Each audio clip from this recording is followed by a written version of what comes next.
Hello, this is Aaron with iBoard Data Recovery, and today I'm going to be working on an iPhone 13 Pro Max. As you can see, this phone is extremely bent. It has a very severe bend in it.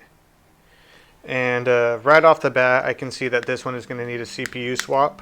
If we take a look at the board, we can see this is completely detached here.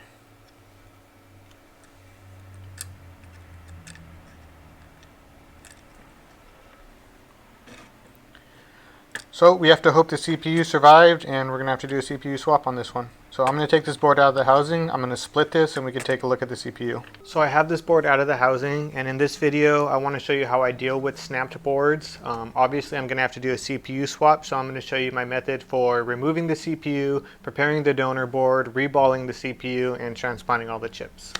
Let's get started.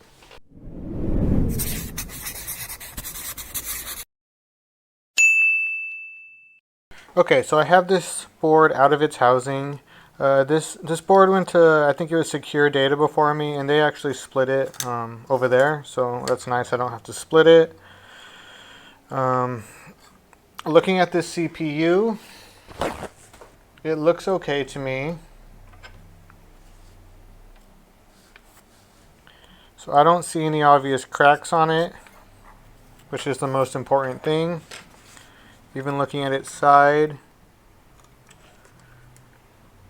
it seems okay to me. I don't see any cracks. So really that's the only thing that kind of matters. Just the CPU needs to survive, EEPROM needs to survive, which I don't quite remember where it's at on this phone. It's one of these guys, I'll have to look it up. And NAND has to survive, and those two look good. So I'll go ahead and start preparing my donor board. And I have my donor board here, but I do have a couple problems with it. So I do believe this board still boots, but I've harvested parts from here a few times. So I'm missing this IC here, this IC here, this one here, and this one here. And I do think this turns on still, but I don't know if it has like a 3-minute reboot or if it will connect to a PC. I just know that it turns on. So I'm going to take the parts from this board that look okay, like this chip. I'm going to take this, put it there, and then I'm going to pull the shields from here and see if these chips are also good, and then I'll probably pull this one too. And I'm just going to rebuild this board. I'm going to test that it turns on, and then I'll start preparing it. So give me a moment while I do that. Okay, so that donor board has all the chips placed back onto it, and everything seems to be working normally now, charging normally. So this board is verified to be good, and I can safely use it as my donor now. I think it's always important to make sure that your donor board is working perfectly before you decide to use it for a CPU transplant, because if you have extra problems that were like unforeseen, that's really a pain to figure out what had happened after the CPU swap. That's why I always think that's important. So just so you can see, this is the donor board. Here's the original. I pulled this chip, this chip, this chip, and this chip from the original board, and I've transplanted it to the donor. So this one, this one, this one, and this one. So it's all working perfectly fine. This is the EEPROM, by the way. I already looked that up. So that's the one I'll have to transplant, as well as the CPU and the NAND. So now this donor board's good. I'm going to start preparing it. I'm going to pull the CPU, clean the pads, pull the NAND, clean the pads, and then do the same thing on the original board, pull the CPU, reball it, and then I'll be placing it back onto this good board. So that's a bit of a process. I'll be fast forwarding a lot of it so it doesn't take forever. So again, first thing first, I need to start preparing my donor board to make it ready to pull the new chip.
So it looks to me that the safest spot to enter is going to be right here.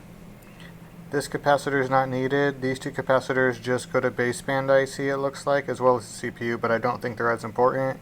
This capacitor is important, so if that knocks off, I definitely have to replace it. It's just that there's not a real great entrance point on this one, so I guess here's as good a spot as any.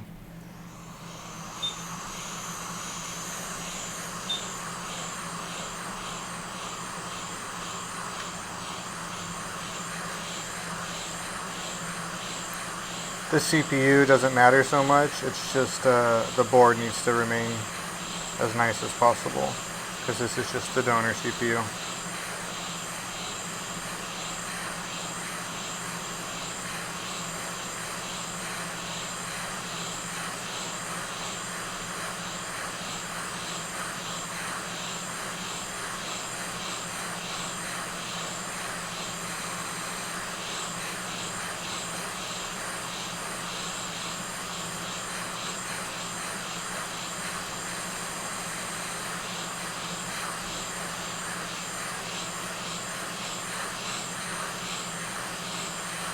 CPU is really long too.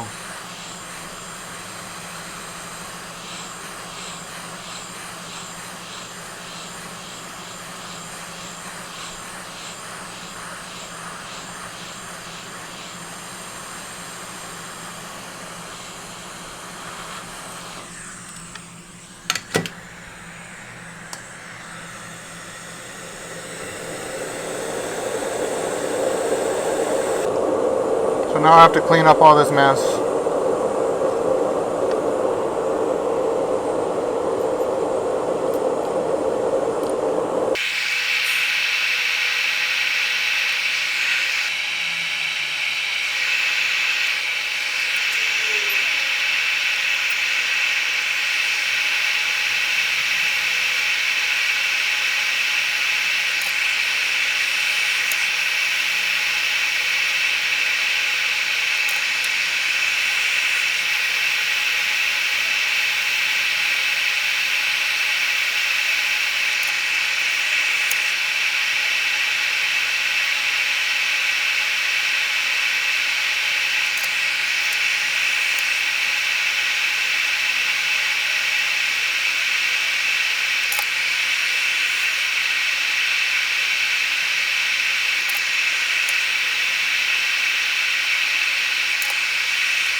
So I'm gonna wick these pads now. The thing is, I have like a solder wick that I don't really like. It doesn't pick up the solder very well. I've ordered the one that I like again, the Gooch wick, but this one kind of sucks. So if I struggle to pick it up, that's probably why.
So now I'll go ahead and turn this over and remove NAND as well and prepare those pads.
So I meant to get under there, but I didn't. But as long as nothing was messed up over here, I think that's fine still. I am a little concerned about this chip that I did though. I'll probably have to lift this one more time.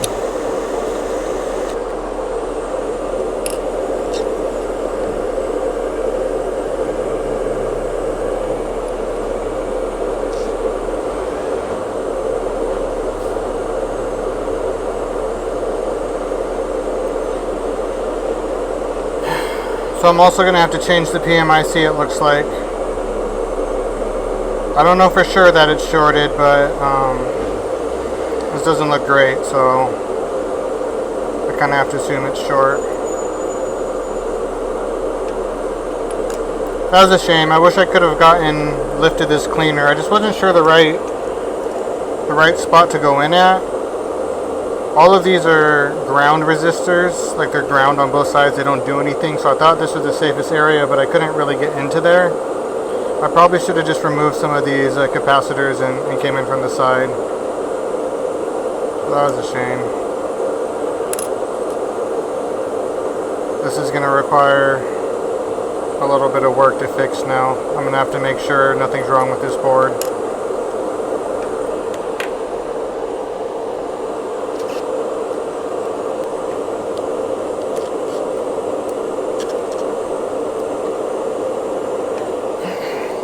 Now this kind of introduces another variable to me. I won't know if my PMIC is going to be perfect when it's on there. When I have to replace the PMIC, it's better to do it beforehand so I can test to make sure it's still booting up, before I remove the CPU and the NAND.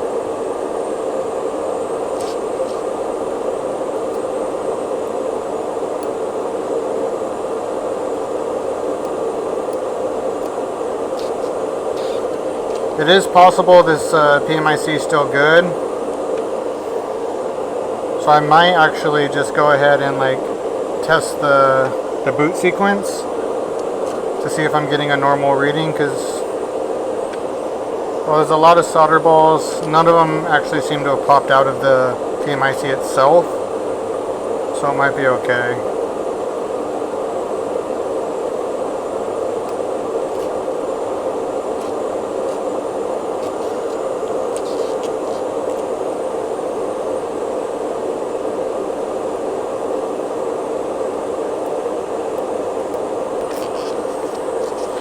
So I think I'm going to measure all the lines, the power lines with my multimeter and just see if they're giving me a short reading or not.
They're all measuring fine, so I think I'm gonna just risk it and not replace that after I check the boot sequence, that is. I'm also gonna relift this chip and replace it down just to make sure, so I'll do that off camera. Okay, so I just went ahead and removed this chip. I wasn't sure if it was needed, but I just tested on a 13 Pro that I have, and that chip doesn't need it to boot, so it's just a 5G chip. I'm gonna leave it off. I only put it there the first time because I wasn't sure if it would give me error like 4013 or something because of that. So I'm going to go ahead and check with my DC power supply if it's giving me a normal enough boot sequence. And I want to see a low amp draw, which would indicate my power rails are turning on.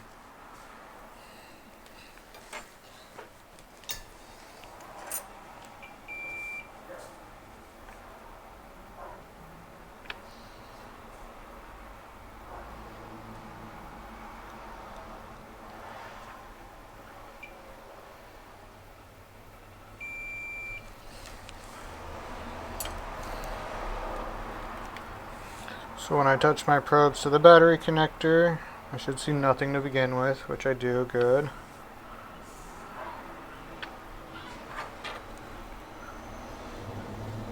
Short the power button.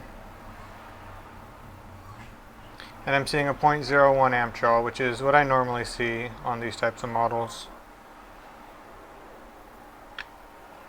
So I'm hesitant to say, but I do want to say that I think the PMIC survived the heat.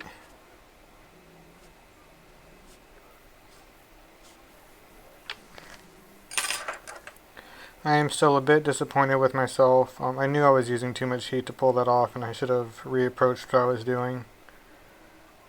Like, just because you're heating it, you don't really have to commit to the angle you're taking. You could always stop and just reevaluate, and I should have done that in this case.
So I think my donor board's good. So I'll go ahead and pull the data job CPU as well as the NAND and the EEPROM and reball those and transfer them now.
I think because this one is so big, I'm just going to go no nozzle.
And that looks like a really great pull to me. I think that went just about as good as it could have gone.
So I don't always solder wick the CPU, but I think in this case I'm going to, because things just don't look as even as I would like them to be.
So it looks okay. The only thing I'm a little bit worried about um, having wicked that is it gives me gray pads, and sometimes it's harder for the solder to grab a hold of those gray pads.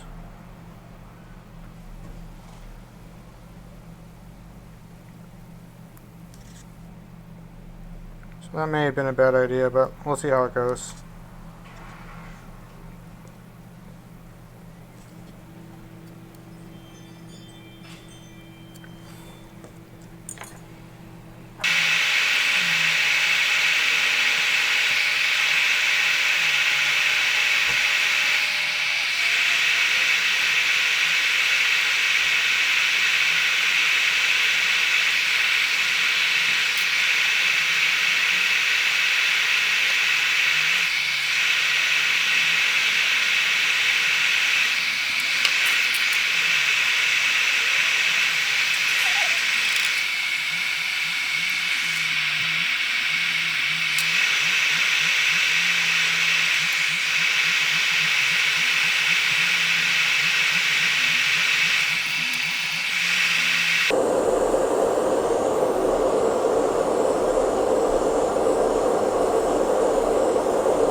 Looks like it came out perfect.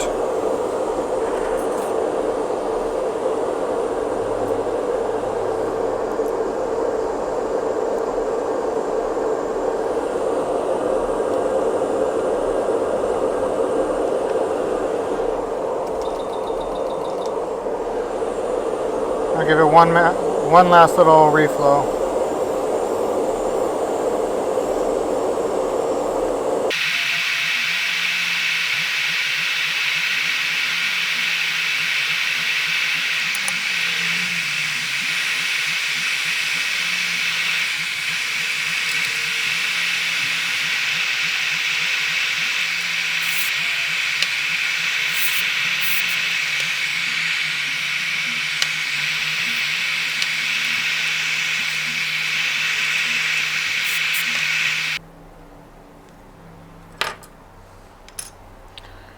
Okay, really getting down to it now. Only a few more things left to do. Pull the NAND chip and transfer the EEPROM. Basically the only things left. I'm going to go ahead and risk leaving the PMIC as it is. I don't know if that's going to be a dumb decision later on, but I'll be able to tell in a little bit.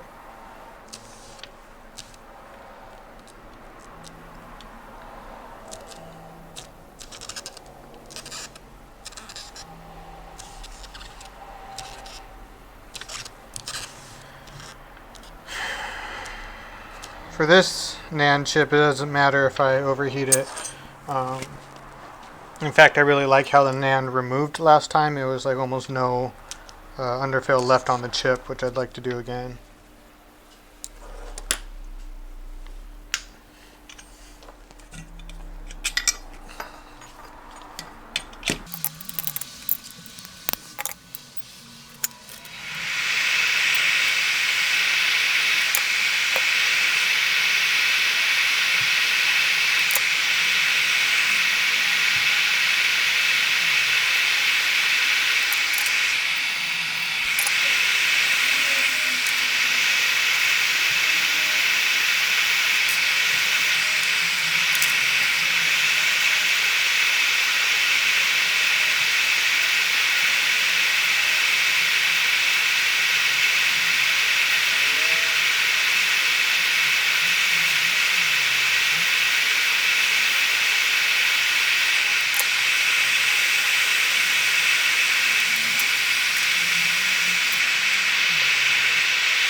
So like I've said a few times before, I like to grind my chips down a little bit after I reball them when they're important. So I just grab a flat piece of paper, grab my chip, put it face down, and kind of just grind it on the paper. Now when we look at the chip again, we can see that some of them have flat surfaces and some of them aren't really touched at all. So that just kind of makes sure that everything gets down to the same level. And if it's really uneven, I could remelt it and just do this several times, but I think this is going to be fine, so I'm not going to bother.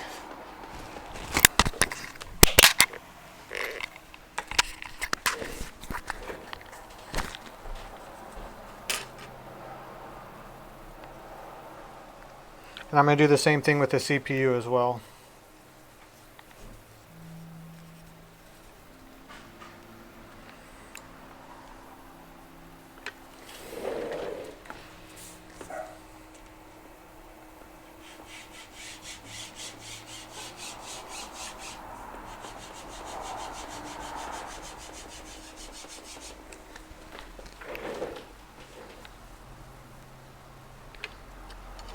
And again, we can see some flat over here and some like towards the middle that weren't touched at all.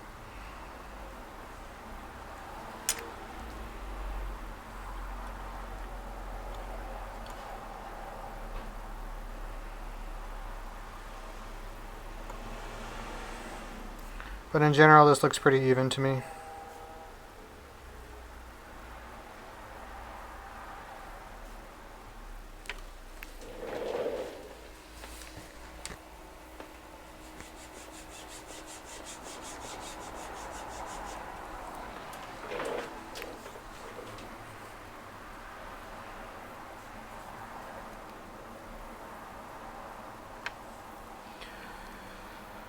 So now that my chips are reballed, I just need to transfer the EEPROM and then I can place them down and see if everything's working.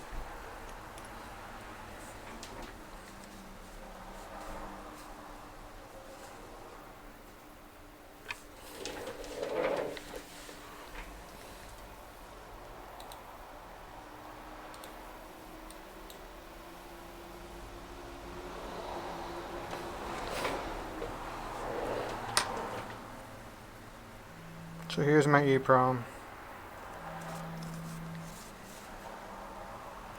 The dot goes to the bottom right. So I'll try to do a clean pull so I don't actually have to reball this.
That looks pretty even, so hopefully it's okay. I like to use low heat and low air when I'm first setting this down, and then I'll bump up the heat, and then I'll bump up the air, and then finally I'll put down flux and give it one more blast. I'm always really concerned about how straight this is though. I think it's okay.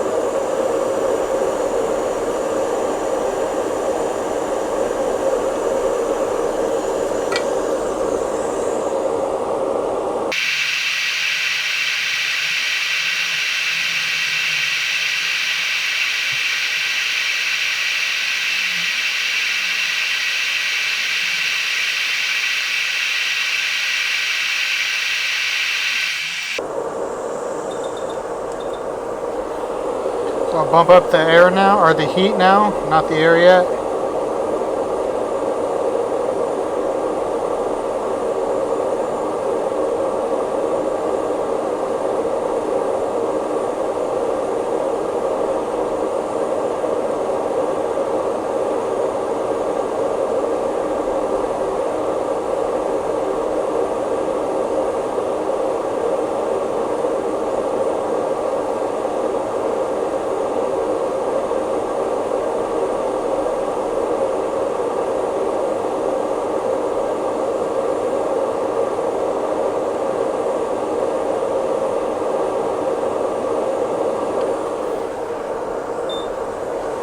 Now I bump up the air.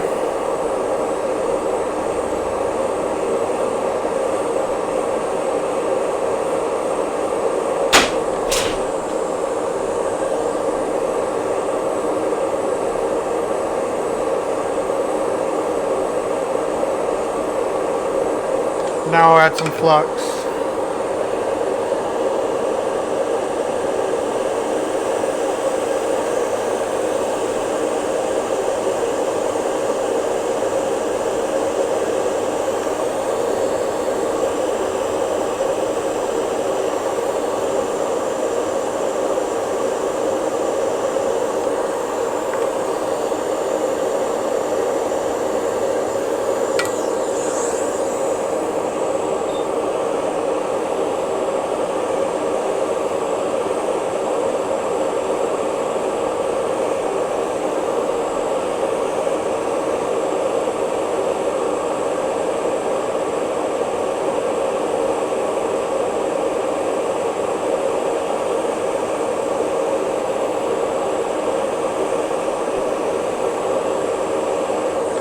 Okay, this should be in place now.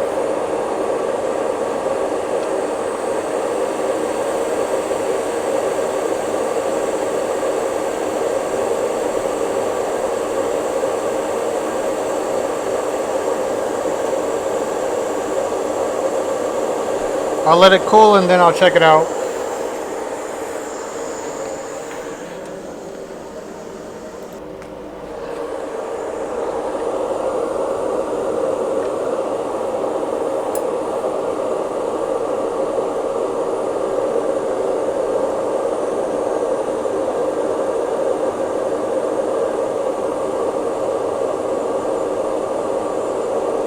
No, you can only just see the solder balls, but they look good to me. You can see them a little bit better on this side. Yeah, it all looks fine to me. I think this went perfectly fine.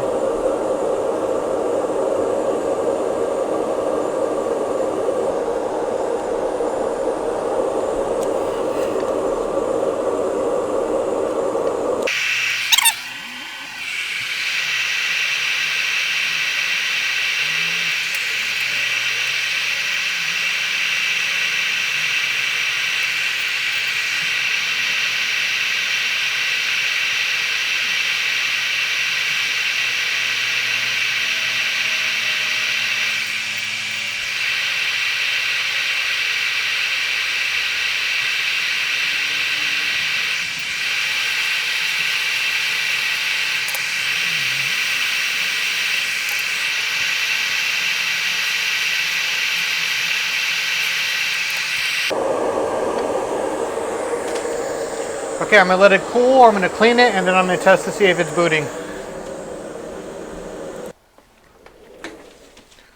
So I'm always very nervous to test this just because it takes so long to do, and to see like a unsuccessful attempt, it would just be very disheartening after all the time we put into it. So let's see if it works. I really hope it does, obviously.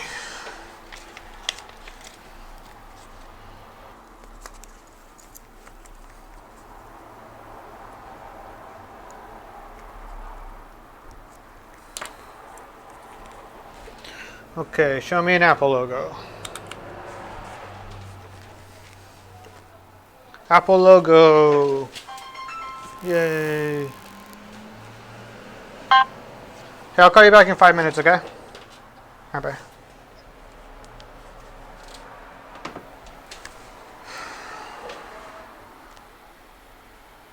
Okay, Apple logo loop.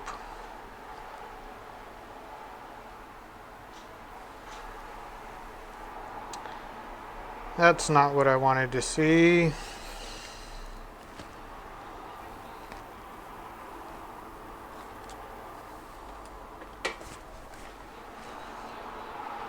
I know this is a result of my PMIC, I think. So that's annoying. I think I'll do an update just in case, and I'll check out the error code.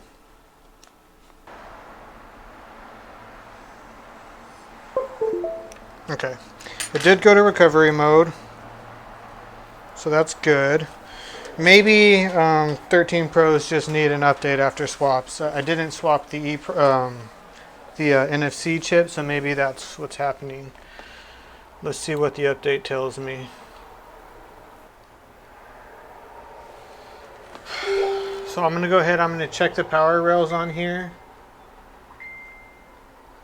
And if 4013 is probably a missing power rail. Honestly, I'm not 100% sure for this model. Worst case, I'll have to change PMIC again. Okay, so I changed the PMIC and I'm into the phone. So it was the PMIC after all. That is really great to see. Let's make sure it takes the password. It might boot to swipe to recover after password 09. And it is. It's at swipe up to recover 0925. 0925. So it's going to go through this process now. Once it finishes this, it will connect to the computer. And I'll be able to pull data from the phone. So I'm really glad this one worked out because this was quite a lot of work that I put in yesterday. After I take the data, I'll go ahead and I'll show you the PMIC replacement on the board as well. This does go to show, the work is very delicate. I overheated the NAND chip, and that caused the PMIC to, even though it had normal power rails, it still was not giving me. Still something was wrong with the chip in general, it seems. So my instinct was definitely correct. I mean, it was pretty obvious that there was a lot of solder balls popping out of that PMIC. So I should have just replaced that at that moment. I'm just glad it's working now. So I hope you like this video. Like I said, I'm still going to go ahead and show you that it's connected to the computer. I'm going to show you the PMIC replacement as well. So you can hold for that. I'll be back once this finishes the swipe to update process. Okay, I'm into the phone. It's past the swipe to update. Plug it into a computer now.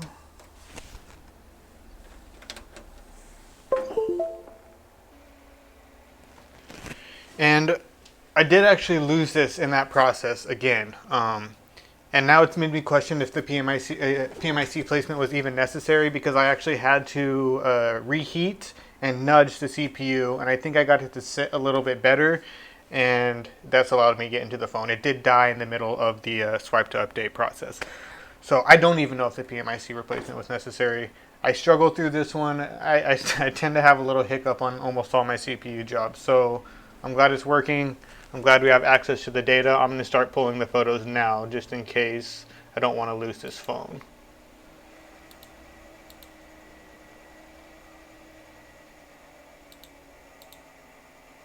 I do think it will be okay now, but again, this one was quite a struggle. Once it's finished, I'll still show you the PMIC replacement, but I honestly don't know if it was necessary anymore. Okay, so it's another day. I let the full data recovery process go. So I pulled all the data from this phone. Everything's secure at this point. I think in this case, as I already mentioned, I don't actually think the PMIC replacement was necessary, but here it is. I scraped out all of the underfill around here, so that's why I have a few things missing, because a few things were a little bit loose, and I just went ahead and replaced the PMIC here. I don't actually think it was a problem though, because as I mentioned, during that swipe up to recover screen, I actually did lose the phone, and the only way I was able to fix it was I heated this up again, just normally like this, and I just kind of gave this a little tap, and that's how you can kind of just get it to reseat. Just gave it the little nudge, and after I did that, the phone was booting again, and it stayed booted all night long, so I know it's good now. And the data is secure, so everything's set on this one. So a couple mistakes were made on this one, but I'm glad everything in the end is successful. Again, I've mentioned this before. I don't really care if I make mistakes along the way, as long as I have a high success rate. As long as I can pull the data, that's the only thing that really matters for this. So thanks for watching this video, and I hope you stop by again, and I appreciate you. Have a good one. Bye.